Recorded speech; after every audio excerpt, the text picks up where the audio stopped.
I think that some of us get a bit like fogged over by everything that's happening that we don't actually tap in and really connect with people. It's, hey, how you doing? Oh, I'm okay.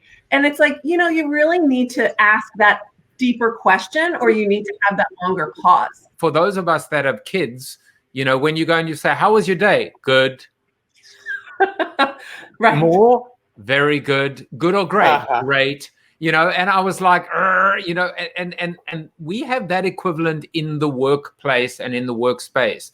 Mm-hmm. We ask a question, but we don't really care to hear what the answer is. The answer is the equivalent of good.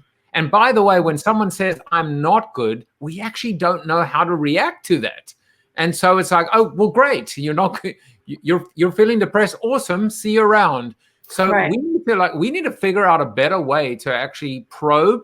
And if we ask the question, we better well stick around and understand and be able to talk to the answer. One of the things that I just started noticing in my own writing and all these exchanges is like the phrase I really hate the most in all of this is "hope all's well."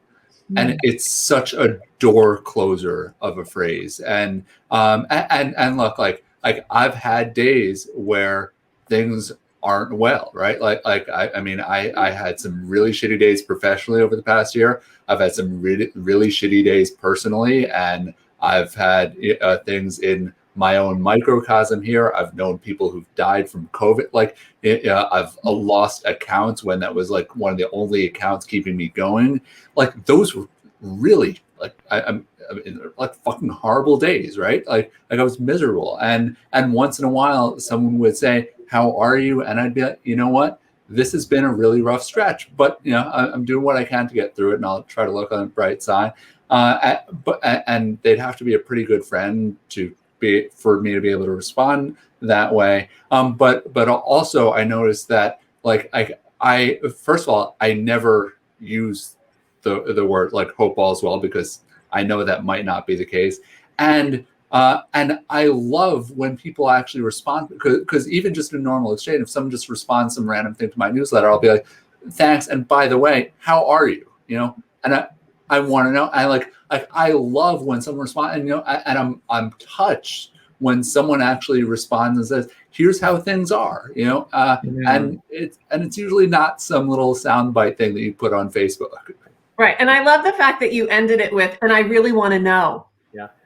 Being able to literally, open the door even further of like, yeah, I'm not just asking, like, I really want to know. I love that. That's great. I found that buddy checks are incredibly important. I'll just text people randomly who I scroll down my list and say, hey, I haven't talked to this person since, in the last 6 weeks. Hey, buddy check. I just send that in and let them respond to me by text. It's a little more personal that way. And it still takes a real conversation as opposed to, yeah, hope all is well. So I found that to be incredibly useful during this time.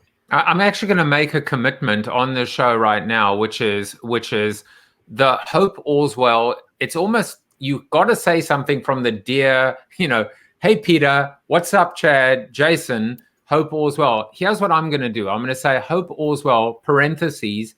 And if it isn't, please let me know. I genuinely want to know, and I'm here for you.